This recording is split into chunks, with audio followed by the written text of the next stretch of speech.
데살로니가 전서 5장 12절에서 28절. 형제들아, 우리가 너희에게 구하노니 너희 가운데에서 수고하고 주 안에서 너희를 다스리며 구원하는 자들을 너희가 알고. 예, 오늘 말씀은 마이크가 잘 들리는지 모르겠어요. 마이크가 잘 들리면 잘 안 들리는 것 같은데. 네, 그런 것 같기도 하고. 네, 어, 네, 어, 잘 들려요, 신영이가 반응. 네, 감사합니다. 어, 오늘 데살로니가 전서, 다시 말해서 바울이 데살로니가 교회에 편지한 첫 번째 편지가 마무리하고 있습니다. 마무리하는 얘기는 잘 들어야 돼요. 마지막 우리가 보통 이야기할 때는 그냥 얘기하다가 헤어질 때 얘기를 뭘 했지? 그게 중요합니다. 그래서 어, 마지막 얘기를 잘 들어야 되는데 그게 오늘 말씀입니다. 그 얘기를 하기 전에 어제 무엇을 묵상했냐 하면 우리가 어, 사나 죽거나, 다시 말해서 오직 주를 위해서 살아도 주를 위해서 죽어도 주를 위해서 해야 된다. 그게 그리스도인이다. 그래서 죽으면서도 기분 좋게, 죽으면서 기분 좋게가 없죠. 그렇지만 음, 죽는 것이나 사는 것이나 똑같이 하나님 앞에서 같은 거다. 다른 게 아니다. 죽는다고 해서 큰 그게 아니고, 옛날에는 죽는 게 큰 일이었어요. 그래서 무슨 일을 하다가다 이 큰일 칠 때 쓰는 거다 이래가지고 따로 놔두면 그거는 죽을 때 쓰는 거라는 걸 알아듣습니다. 무슨 말인지. 그래서 큰일 치를 때 좋아야 뭐 이럴 때, 큰일 치를 때 뭐 하는 것은 죽을 때 장례식 치를 때 좋다. 물론 뭐 결혼식도 큰일이라고 얘기하긴 하지만 그렇게 얘기를 했었습니다. 근데 기독교에는 큰일이 없어요. 사나 죽으나 똑같아요. 왜냐하면 어, 죽는 게 아니라 죽으면 또 다시 살게 되어 있기 때문에 그렇습니다. 그래서 어, 죽어서 부활하면은 나중에 예수님이 다시 오실 때 같이 옵니다. 같이 오기 때문에 우리는 음, 먼저 죽은 사람이 나아요, 나중 죽은 사람이 나아요. 먼저 죽은 사람은 확실하게 예수님하고 오지만 살아있는 사람은 예수님이 부를지 안 부를지 몰라요. 안 죽었기 때문에.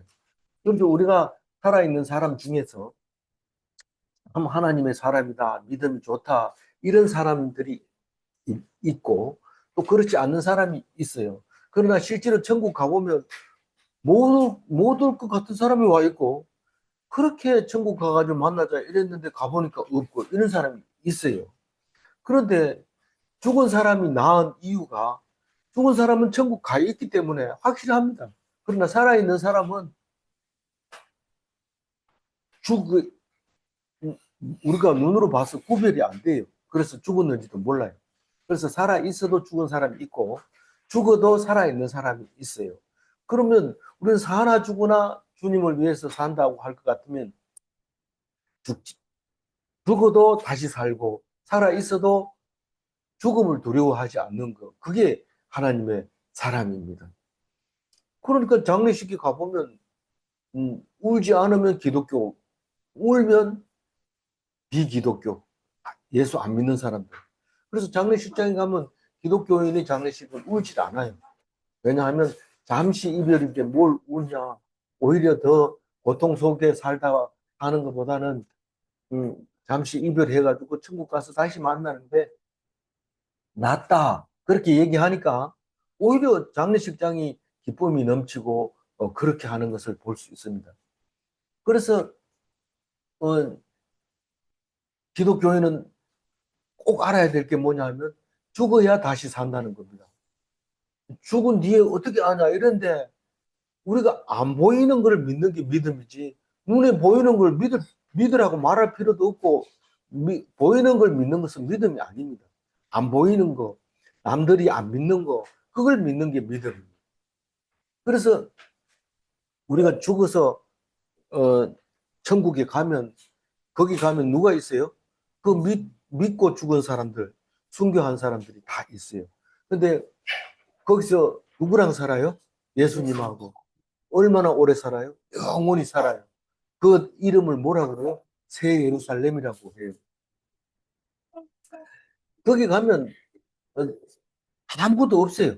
오직 주님하고 나하고 둘만 있는데, 음, 죽음도 없고 지옥도 없고 그런 곳에서 우리가 살게 됩니다.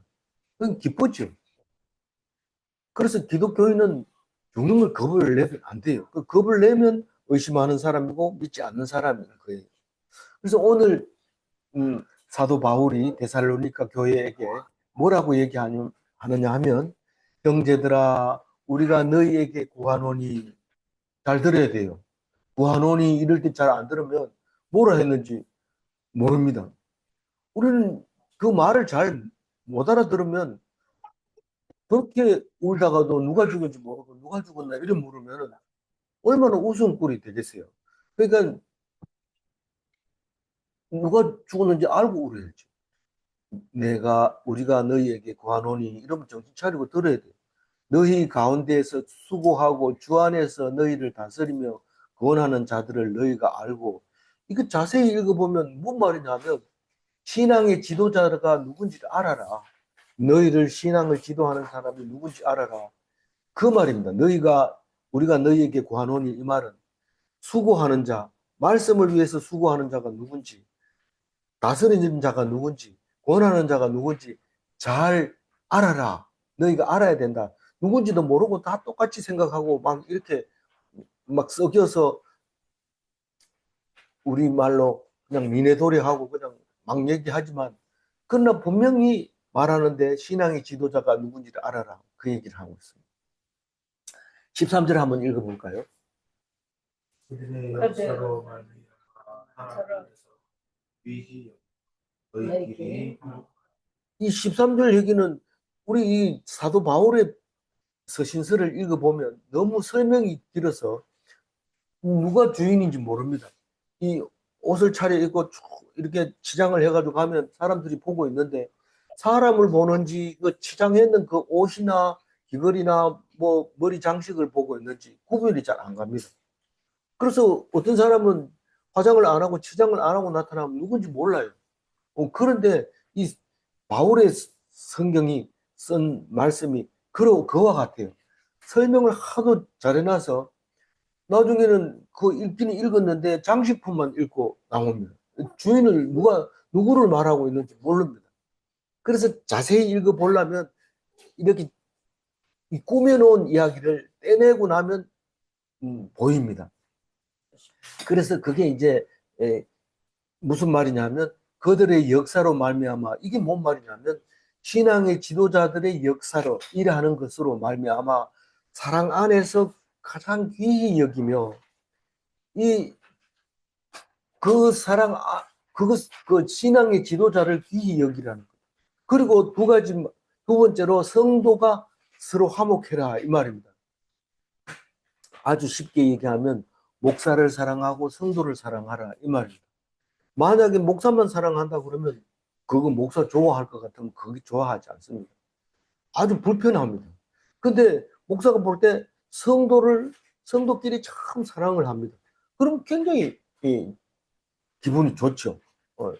그래서 목사 사랑, 성도 사랑. 다시 말해서 하나님 보기에는 하나님도 사랑하고 사람도 사랑해야 옳은 기독인이다. 그렇게 말할 수 있는 겁니다. 그게 이제 권면의 말씀 첫 번째고, 두 번째는 14절에 있습니다. 14절 읽어봅니다. 또 형제들아 너희를 권면하노니 게으른 자들을 권면하여 마음이 약한 자들을 격려하고 힘이 없는 자들을 들어주면 모든 사람에게 오래 참아. 그 얘기 보면 두 번째 권면이 있는데, 권면하는 거하고 구하는 거하고 뭐가 다를까요? 이 권면하는 게 더 강조하는 거예요. 첫 번째로 게으른 자를 권계한다는 말은 경고하고 권고한다는 뜻입니다. 다시 말해서 게으른 자를 그냥 놔두는 게 아니고 네 할 일이 이거다. 이거 해야 된다. 네 의무다. 그렇게 이렇게 격려를 해줘야 되는 겁니다. 그리고 마음이 약한 자들이 있어요. 어, 그 사람들을 위로하고 안위하고 격려하는 그게 그게 그리스도인으로서의 모습입니다. 뭐 지는 지고 나는 나고 이렇게 하는 게 아니고 그 다음에 힘이 없는 자를 붙들어 주며 이 힘이 없다는 것은 진짜로 기력이 약한 사람도 있지만 또 돈이 없는 사람도 힘 없는 사람이 있고 또 좀 미천한 사람도 힘이 없는 사람이 있고 그 사람들을 그냥 내버려 두지 말고 도와주며 근데 지금은 우리나라가 옛날에는 그런 게 없었지만 지금은 약한 사람, 노약자 우선 되어 있습니다.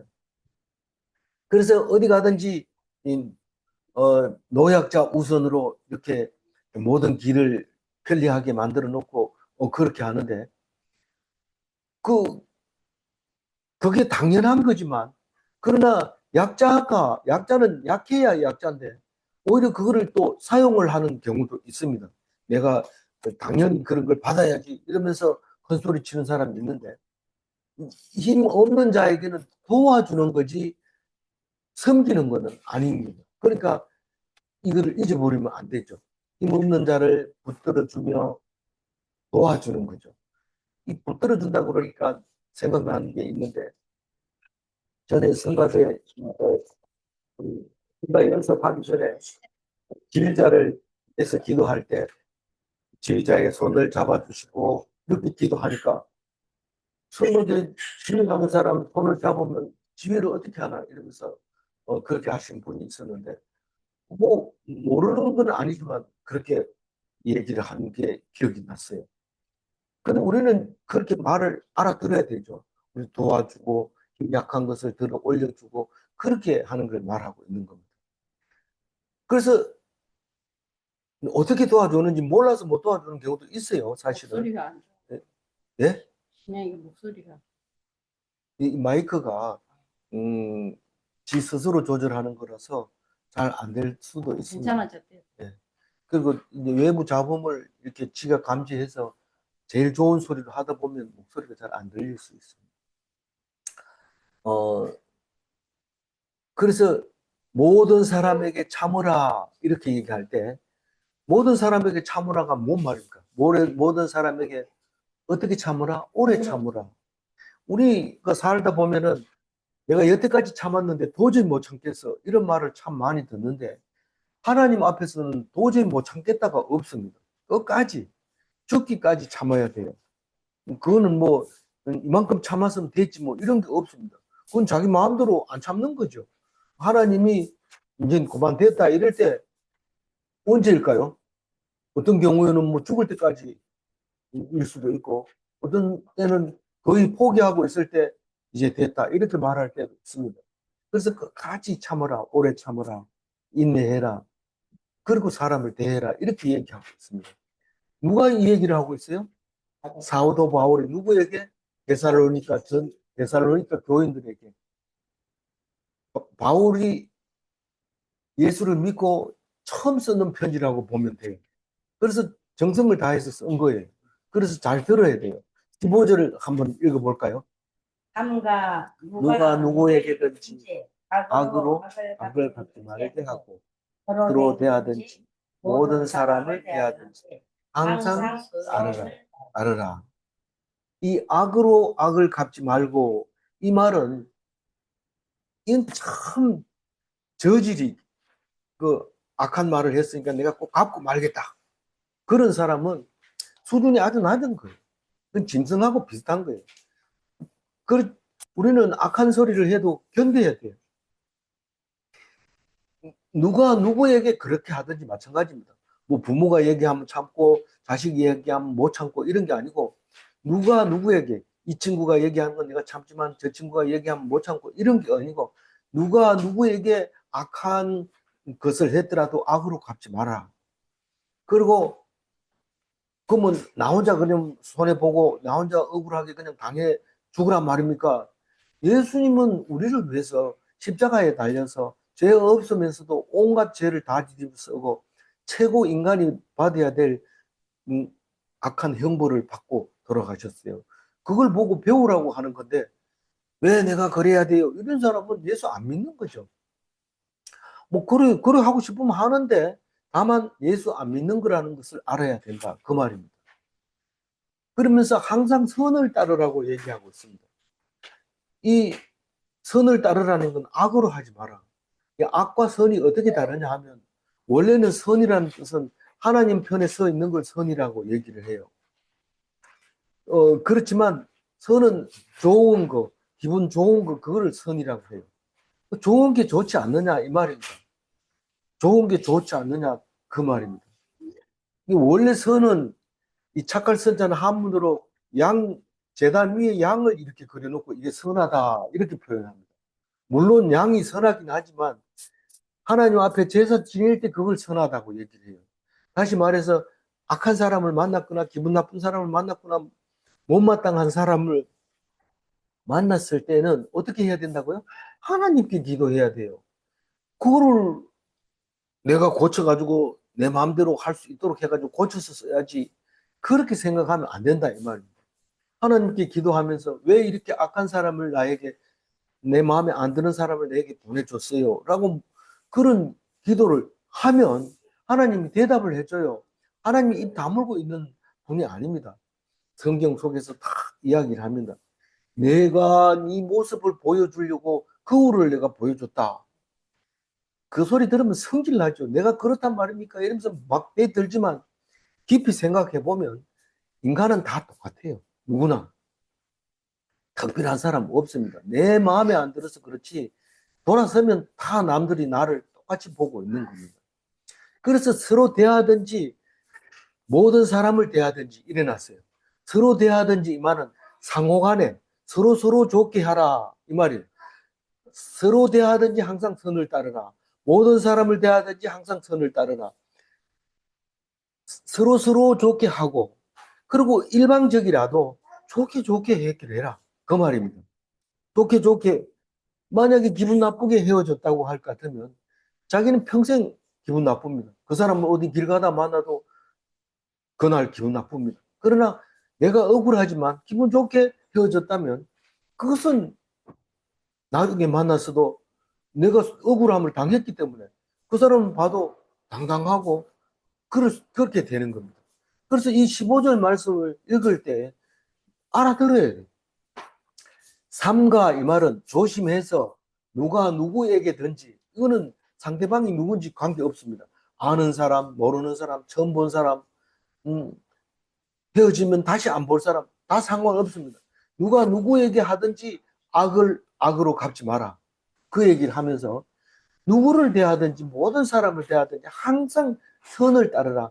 옳은 게 좋은 쪽으로 해라. 옛날 어른들이 항상 좋은 게 좋은 거다. 좋은 게 좋은 거다. 그리고 네가 참아라. 나는 괴롭고 힘들고 어렵지만 나는 이게 좋은 게 아닙니다. 좋게 하라 그러는데 나는 이게 좋은 게 아닙니다. 그렇지만 그게 좋은 거다. 네가 억울함을 당하는 게 그게 좋은 거다. 그 얘기를 합니다. 쉽지는 않죠. 어려운 말입니다. 그러니까 옛날 어른 말씀도 아직까지 해결이 안 되고 말만 배우고 있지 사실 그대로 안 됩니다. 유대인들이 숱하게 어른들이 해놓은 이 말씀을 외우기는 잘 외우지만 실제로 현실에서는 분노가 차고 미워하고 그렇게 하고 있는 모습을 성경을 통해서 잘 알고 있어요. 그래도 우리는 오늘 이 시간만큼은 적어도 예배 드리는 이 시간만큼은 그 말씀을 알아듣고 내 잘못을 찾아내고 생각해내는 것이니까 아주 중요한 시간입니다. 이 시간이 없다면 우리는 다른 인간하고 똑같아요. 예배 안 드리면 뭐 교회 다니는 게 무슨 의미가 있어요? 예배 드리는 그 시간만큼은 다른 사람하고 구별된다 하는 것입니다. 이제 16절을 읽어봅니다. 항상 축복하라. 또 17절 읽어. 쉬지 말고 또 18절 읽어. 범사에 범사에 감사. 그리스도로 너희를 향해 생각하게 되는 교회를 조금 오래 다니고 나면 내가 이 일을 해야 될지 말아야 될지 걱정이 됩니다. 이 사람을 내가 도와야 될지 나 들어야 될지 어떻게 할지 모를 때 앉아서 기도합니다. 하나님, 이렇게 해야 되겠습니까? 저렇게 해야 되겠습니까? 이렇게 기도하는데 하나님은 대답을 안 할 때가 많습니다. 거의 대부분 안 합니다. 뭐 어떤 때는 막 네가 지금 무슨 생각하고 있는 거야? 당장 가가지고 네가 안 도와주면 그 사람 죽는 거야. 이렇게 대답할 때가 있어요. 그렇지만 대부분은 하나님 입 다물고 있을 때가 많습니다. 그러면 그것은 하나님이 중요하지 않기 때문에 그렇습니다. 그래서 하나님의 뜻인지 물어도 대답 안 하더라. 이런데 문제는 우리가 하나님의 뜻은 나를 위해서 나를 향하신 하나님의 뜻을 물어보는 거지 내가 무엇을 해야 되는 게 중요한 거 아닙니다. 특히 선교사가 베트남으로 선교 여행을 가야 될지 캄보디아로 가야 될지 어디로 가야 될지 모를 때 앉아서 아무리 기도해도 하나님이 대답을 안 합니다. 그럴 때는 그게 중요하지 않다는 겁니다. 다시 말해서 하나님은 난 그게 관심이 없고 네가 지금 마음속에 기뻐하고 있는지 네가 지금 계속 기도하고 있는지 네가 뭐든지 감사하고 있는지 그것만 관심이 있다는 겁니다. 네 기뻐하고 기도하고 감사하면은 베트남으로 가든지 캄보디아로 가든지 상관없다는 거예요. 죽어도 괜찮고 살아도 괜찮다는 거예요. 이것만 지키는 게 내 뜻이다. 하나님 그렇게 말하고 있는 겁니다. 내가 이 사람하고 헤어져야 돼요? 하나님 뜻이 뭡니까? 이렇게 묻는데 하나님이 그렇게 시시한 것 같은 뜻을 가지고 우리 보고 얘기하지 않습니다. 네가 기쁘냐? 네가 기도하고 있느냐? 네가 감사하냐? 그것만 하나님이 관심을 가지고 있어요.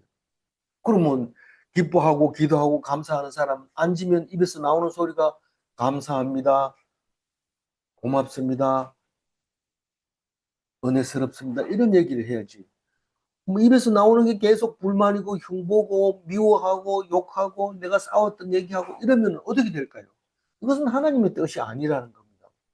항상 기뻐하라. 쉬지 말고 기도하라. 범사에 감사하라. 이걸 써가지고 집집마다 이렇게 나눠줘야 되는데 나눠준다고 해서 됩니까? 처음 한 달은 잘 보고 이렇게 기분 나쁠 때마다 한 번씩 읽어보고 힘이 되지만 1년만 지나도 그게 어디 있는지 몰라가지고 거기 그거 있잖아 이러면 이거요 저거요 이러면서 아니 그거 있잖아 이러면 어디요 이러면서 딴 데 자꾸 쳐다보는 맨날 보던 거니까 안 보는 겁니다. 그래서 차라리 이 오늘 이게 3년 만에 또 다시 읽을 수 있어요. 이게 3년까지는 못 읽지만 오늘은 적어도 읽어서 기억하고 있어야 돼. 항상 기뻐하라. 쉬지 말고 기도하라. 범사에 감사하라. 이거를 이게 하나님의 뜻이라는 사실을 알고 있어야 됩니다. 뭐 설명이 필요 없어요. 아니 안 기쁜데 어떻게 기뻐해요? 지금은 당장 기뻐할 수 없어. 그럴 때는 입 다물고 있어. 그러나 시간이 지나면 그 일이 아니었으면 큰일 날 뻔했다. 참 하나님 감사합니다. 하고 기뻐하게 될 거다. 쉬지 말고 기도하라. 아니 뭐 내가 뭐 기도 시 아침에 기도했잖아요. 점심 때 또 기도하고 저녁 때 기도하고 자기 전에 기도하고 하루에 일어나서 기도하고 새끼 밥 먹을 때 기도하고 잘 때 기도하면 5번 하는데 하루에 5번 말고 또 더 해야 돼요. 항상 기도하라. 무슬림은 5번 하루에 합니다. 그거 가지고 하나님이 옳다 말아 하지 않습니다. 항상 기도하는 마음으로 그렇게 살아라. 범사에 감사하라도 항상 기뻐하라도 마찬가지입니다. 우리가 그 감사가 이렇게 아프고 힘든데 어떻게 감사합니까? 그런데 지금은 감사한 말이 입에서 안 나올지 모르지만 지나놓고 보면 내가 그때 안 아팠으면 뭐 어디도 갔다 오고 어디도 갔다 오고 어디도 갔다 오고 이러면서 온통 죄를 지었을 텐데 그렇게 안 한 것이 너무 감사한 거죠. 나중을 생각해서 감사해라. 그리고 내가 어떤 일을 당할 때 감사하지 못했다가 성경 말씀을 읽으면서 그게 옳은 뜻이고 잘한 거라고 생각하면 그 일이 없었던 것보다 훨씬 감사하게 되는 겁니다. 오늘 하나님이 주신 삼뜻, 하나님의 삼뜻, 이거 잊어버리지 마시기 바랍니다. 그런데 4장 3절에 하나님의 뜻이 이것이니 하고 얘기한 게 또 있습니다. 그게 뭔 얘기냐면 너희의 거룩함, 곧 음란을 버리고 일어났어요. 그래서 우리가 살다 보면 욕심이 막 생기고 이럴 때 이게 하나님이 나에게 준 욕심이 아니냐? 이 욕심을 사용해야 되는 게 아니냐? 근데 그게 그 욕심을 주는 이유는 다른 사람도 욕심이 있고 나도 욕심이 있는데 나하고 그 사람하고 구별되게 해야 된다. 그게 하나님의 뜻이라는 거예요. 무슨 말이냐면 교회 안 다니는 사람이 교회 안 다니는 사람을 보고 자꾸 얘기합니다. 저 사람은 저렇게 하는데 그럼 내가 가만히 있으란 말이에요. 이렇게 하나님한테 물어보는데 가만히 있으라는 거예요. 그게 거룩하다는 거예요. 똑같으면 예수 믿을 필요가 없다는 거예요. 차라리 안 믿는 게 낫다는 거예요. 그러니까 다른 사람하고 달라야 돼요. 달라야 돼요. 어떻게 달라야 돼요? 손해보고 억울하고 기분 나쁘고 좀 아픈 데도 많고 그러면서 기뻐하고 감사하는 거예요. 그 사람은 그런 아파도 얼굴 인상 보면 참 인상 한번 안 써. 이게 그리스도인이고 거룩함이에요. 그게 하나님의 뜻이에요. 그렇게 얘기하고 있어요. 19절 읽어봅니다. 성령을 소멸하지 마. 20절, 예언을 멸시하지 마. 21절, 범사에 헤아려 좋은 것을 취하고 22절. 악은 이 네 가지는 바울의 사강이라고 얘기를 합니다. 바울이 말하는 강령 네 가지. 지금 16, 17, 18은 하나님의 삼뜻. 바울의 사강이 성령을 소멸치 말며 예언을 멸시치 말며 범사에 헤아려 좋은 것을 취하고 악은 모양이라도 버려라. 이 말씀을 외우는 사람과 외우지 못한 사람하고는 굉장히 차이가 많이 납니다. 한 사람이 얘기하면 이 말씀 바로 튀어나와야 돼요. 성령을 소멸치 말며 이러면 예언을 멸시치 말고 범사에 헤아려 좋은 것을 취하고 악은 모양이라도 버려라. 이렇게 말이 튀어나와야 돼요. 그게 바울의 사강이기 때문에 그렇습니다. 이 성령을 소멸치 말며 이 말은 성령을 회방하는 죄, 성령을 모독하는 죄는 돌이킬 수 없다. 이 말이 좀 어려워요. 그래서 어떤 사람, 유명한 사람이 설교하는 걸 들어보면 설교 시간에 설교를 방해하는 것을 성령을 소멸한다고 얘기를 하는 게 지금 유튜브에 보면 잘 나와 있어요. 많은 클릭 수를 가지고 있어요. 근데 그게 틀린 말은 아니지만 이건 그걸 얘기하는 게 아닙니다. 이 바로 얘기하자면 예수님을 부인하는 것을 성령을 소멸한다고 얘기하는 겁니다. 이 설교하는 걸 방해하는 것은 예언을 멸시하는 겁니다. 두 번째에 해당되는 겁니다. 이 예언을, 설교를 감동을 못 받을 수 있어요. 어떤 때는 분이 날 때가 있어요. 지가 그 상태가 아니니까 저런 소리 하지. 그렇게 말할 때가 있어요. 그렇지만 그걸 멸시하지 말고 듣고 있어야 돼요. 그건 말하지 말고 있으면 그게 나중에 무슨 말인지 알게 돼요.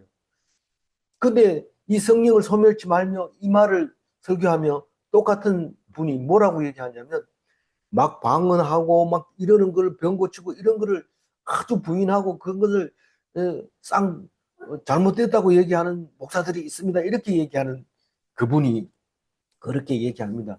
그 말이 틀린 말은 아니지만 그게 성령을 소멸치하는 말하고는 조금 거리가 멀다 그런 말입니다. 우리는 성령을 소멸하는 죄, 성령을 해방하는 죄, 이거는 예수님을 부인하는 죄이기 때문에 그것을 용서받을 수 없습니다. 말하자면 예언을 멸시하는 죄는 나중에 돌이킬 수 있어요. 예수님이 용서해 줍니다. 다시 말해서 방언과 예언은 항상 같이 따라다니는데 성령으로 인해서 예언하고 성령으로 인해서 방언하는 것이지만 성령 자체를 소멸하면은 그건 용서받을 수 없습니다.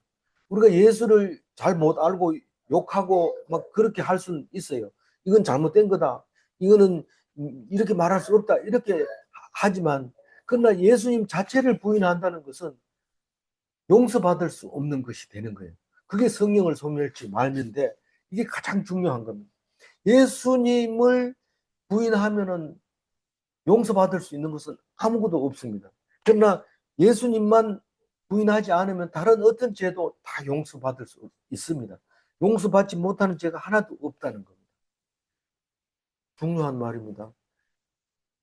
아멘. 그 다음에 21절에 보면 범사에 헤아려 좋은 것을 취하고 악은 모양이라도 버려라. 이 말은 3절과 4절이 붙어 있는 겁니다. 같은 뜻으로 말하고 있는 건데 좋은 것을 취하라. 그 얘기할 때 어떤 것이 좋은 건지 분별이 안 되는데 성경 말씀을 가지고 앉아가지고 읽다 보면 좋은 것이 뭔지 계속 그 얘기를 하고 있는데 성경은 안 읽고 내 생각에 좋은 대로 그냥 막 취해. 이게 더 좋다. 이게 더 맛있다. 이러면서 그걸 취한다는 거 하는 것은 범사에 헤아려 좋은 것을 취하고 이 말하고 관계가 없습니다. 그것은 자기의 유익을 구하고 자기의 사욕을 구하는 것이지 범사에 헤아려 좋은 것을 취하는 게 아닙니다. 오해하면 안 돼요. 성경을 읽어보고 구별을 할 수 있어야 돼요.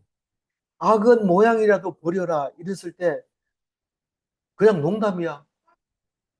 악한 말을 해놓고 농담이래요. 그냥 장난으로 해봐서 하지 말라는 거예요. 그런 거 하지 마. 그거는 그대로 네가 입에서 말한 대로 악한 거다라는 것을 말하고 있습니다. 절대로 그렇게 하지 마라. 그 얘기를 하고 있는데 이게 바울의 사강입니다. 강령입니다. 꼭 지켜야 될 말입니다.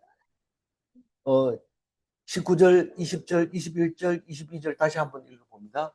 성령을 소멸하지 말며 예언을 멸시하지 말고 범사에 헤아려 좋은 것을 취하고 악은 어떤 모양이라도 버리라.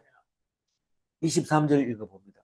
건강에는 헌신이 거룩하게 하시고 마음과 눈과 여기 마실 때 그리고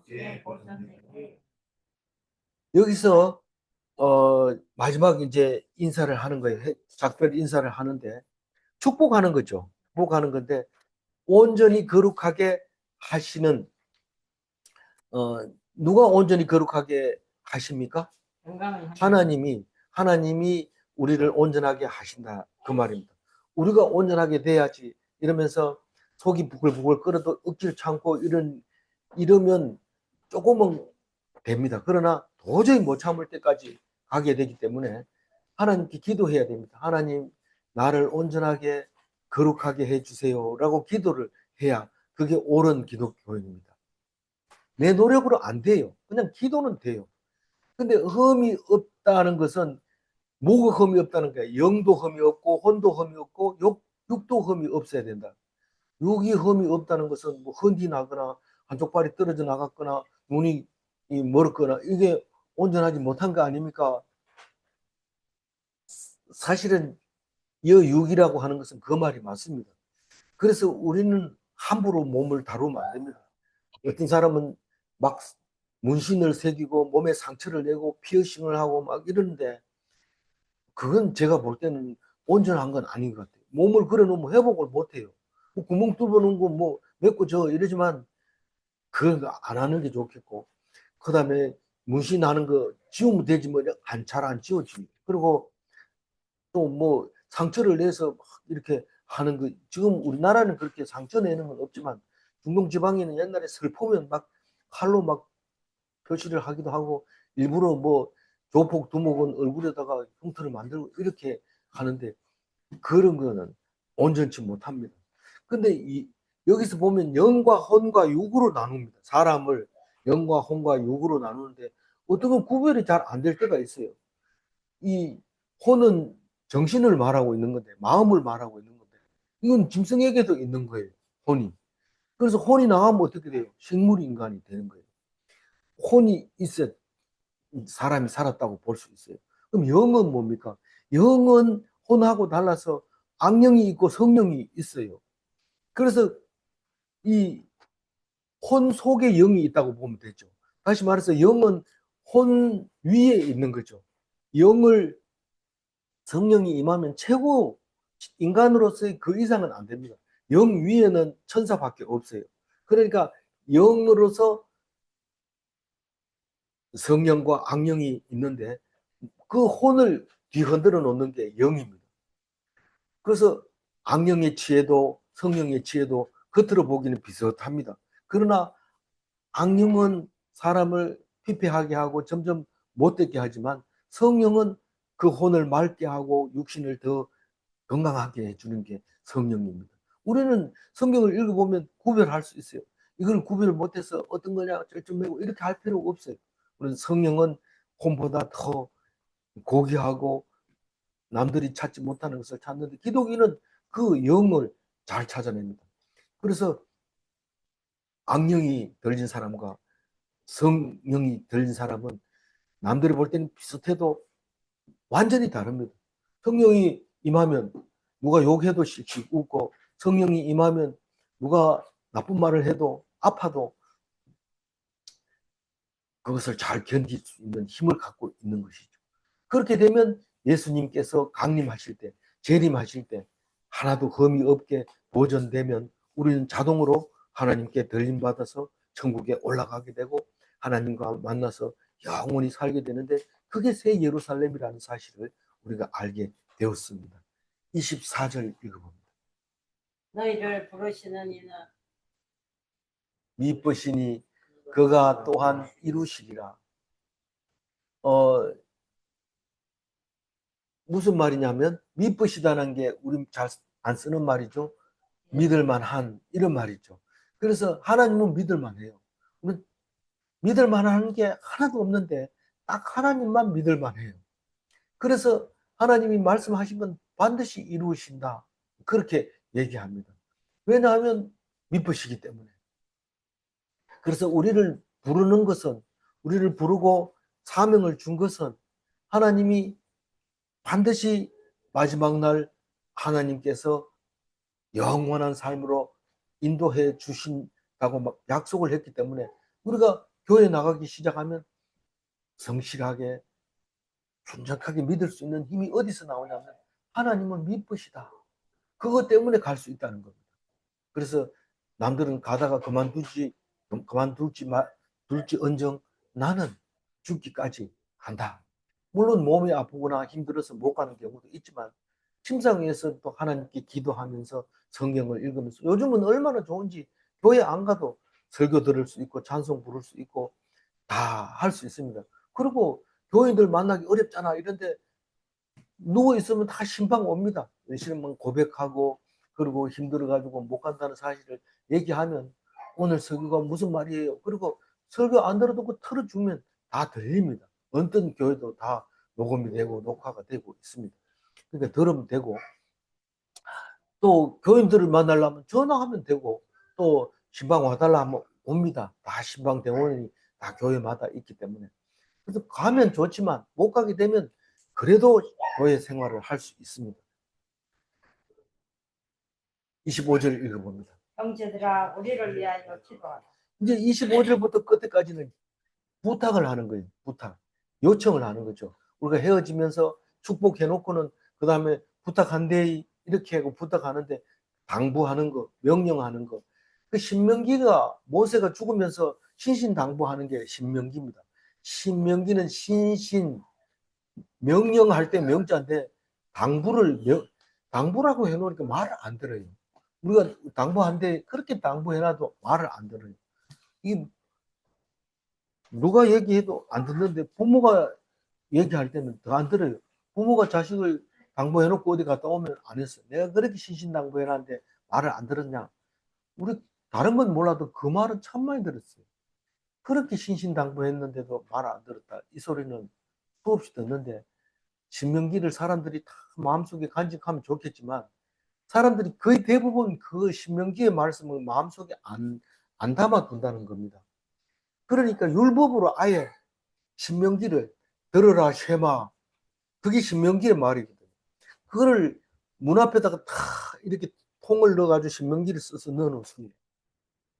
그러면서 들어가면서 나가면서 입 맞추고 들어가면서 나가면서 그 말씀을 듣겠다는 거고 그 말씀대로 살겠다는 겁니다. 근데 대부분은 입만 맞추지 나가서 바로 성기를 내고 나가서 바로 나쁜 짓을 하고 그렇게 하고 있으면서 잘 되기를 축복해 주기를 기다리고 있는데 하나님이 성질 엄청났습니다. 내가 너한테 왜 축복해 줘야 되나? 내 말도 안 듣는데 어떻게 내가 너를 축복해 줄 수 있느냐? 그렇게 얘기하는 것을 들을 수 있게 되는데, 그때가 언제냐면 하나님께 기도할 때 하나님이 응답해 주는 때가 그때입니다. 우리는 보통 때는 답을 안 하는 것 같아요. 그런데 힘들어서 죽을 지경일 때 기도하면 하나님이 딱 그 얘기합니다. 네가 내 말 안 듣는데 내가 네 말 들어야 되나? 그 이유가 뭐냐? 이렇게 할 때 신명기를 펴서 읽어야 돼. 신신당부해라. 25절에 이제 당부하고 있는 거예요. 바울이 데살로니가 교인들한테 당부하는 겁니다. 옛날에 모세가 우리에게 가르쳐 준 거나 똑같이 당부하고 있습니다. 26절 읽어봅니다. 거룩하게 첫 번째는 우리를 위해서 기도해라. 우리가 누굽니까? 바울을 위해서 기도해라. 우리는 기도하면은 자꾸 자기 기도만 하다가 잘 안 풀리면 목사한테 가가지고 기도했는데 왜 안 돼요? 이러는데, 목사를 위해서 기도하라는 거예요. 우리를 위해서 기도하라 이 말은. 목사 기도 받아야 된다. 어떤 데는 어떤 목사 침상에 누워가지고 권사님 부르고 장로님 불러가지고 나를 위해서 기도해 주세요. 손을 얹고 기도해 줍니다. 우리는 목사만 교회들한테 위해서 기도하고 있는 것 같이 보이지만 바울은 우리를 위해서 기도해 달라고 얘기하고 있습니다. 그러면서 거룩하게 입맞춤으로 모든 형제를 문안하라. 아, 이게 그래가지고 중동 사람들은 만나면 입을 맞추는구나 이런데, 우리는 입맞춤은 아주 기분 나쁘게 생각하죠, 오히려. 어, 근데 그 현대어 성경에는 그리스도의 사랑으로 문안하라 이렇게 번역을 했어요. 그거는 현실에 맞게 번역을 한 거죠. 어쨌든 같은 문화가 틀리기 때문에 그렇게 번역해야 맞는 거라고 생각이 되집니다. 27절 읽어볼까요? 내가 주를 힘입어 너희를 명하는 모든 형제에게 이 편지를 읽어주라. 이 편지가 뭡니까? 데살로니가 전서. 이거를 누구에게 읽어주라고요? 모든 교회. 모든 형제에게, 모든 성도에게, 모든 교인에게 다 읽어줘라. 그렇습니다. 지금은 뭐 읽어라 소리 안 하고 그렇지만은 인터넷에 다 있고 폰에 다 들어 있으니까 하면 되지만, 옛날에는 교회 나오면 제일 큰 선물이 성경 주는 거예요. 성경책 주는 건데 요즘은 성경책도 안 줘요. 책이 많이 있어요. 그러면 안 줍니다.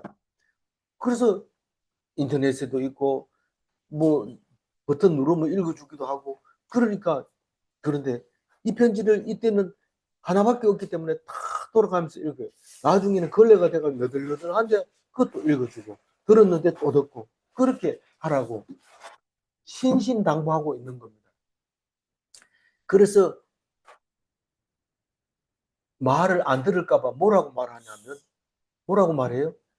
내가 주를 힘입어 너희에게 명하노니, 명령을 내린다.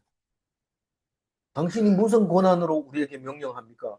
로마 군인도 아니고 로마 황제의 부하도 아닌데 어떻게 우리에게 명령합니까? 내가 주를 힘입어 너희를 명령한다. 그러면서 편지를 읽어주라고 얘기하고 있습니다. 마지막 28절 읽어봅니다. 우리 주 우리 주 예수 그리스도의 은혜가 너희에게 있으리로다. 이게 축도하는 거예요. 축도하는 거예요. 그러니까 가장 대표적인 축도가 고린도후서 13장 13절인데, 성부와 성자의 성령의 이름으로 아멘. 어디서 들어봤죠? 개신교는 그렇게 기도 안 합니다. 근데 천주교는 그렇게 기도합니다. 아주 간단하게 기도하는 거죠. 뭐라고요? 예수 천당 불신지옥, 예수 믿으라 이러면 예수 천당 불신지옥, 이것만 계속 선포하는 게 천주교의 기도 방식입니다. 개신교는 축도를 어떻게 하냐면 예수 그리스도의 은혜와 하나님의 사랑과 성령님의 감화 감동 교통하심이 너희와 영원히 함께 하시길, 이렇게 기도하는 거예요. 있을지어다는 3인칭 명령형이라고 해서 축도에서만 쓰는 거예요. 다른 데는 안 씁니다. 명령을 하고 있습니다. 성부, 성자, 성령을 명령하는 거예요. 근데 천주교는 무슨 뜻인지 모르지만 성부와 성자와 성령의 이름으로 아멘 이렇게 얘기합니다. 개신교는 그렇게 하지 않습니다. 천주교는 어머니를 믿는가? 어머니도 믿지만은 예수를 믿고 음악에도 믿고 그렇게. 예. 예수 음악이 이렇게 하는 거예요. 예, 예수. 어, 그 엄마를 섬기는 건 아주 이 예수님 이전부터 저기 이방인들이 그렇게 섬겼던 신인데 태양을 신을 섬기는 거나 마찬가지로 그걸 그냥 사람들이 다 그거를 좋아하니까 그쪽으로 가버린 거예요. 성경은 그런 거 없어요. 예. 그 요술이로 나가지고 일주일 만에 엄마가 꺼안고 즐기고 갔는데 네. 야하고 거기서 교회 안 댕겨. 예. 안 댕기니까 방가 가려 했다.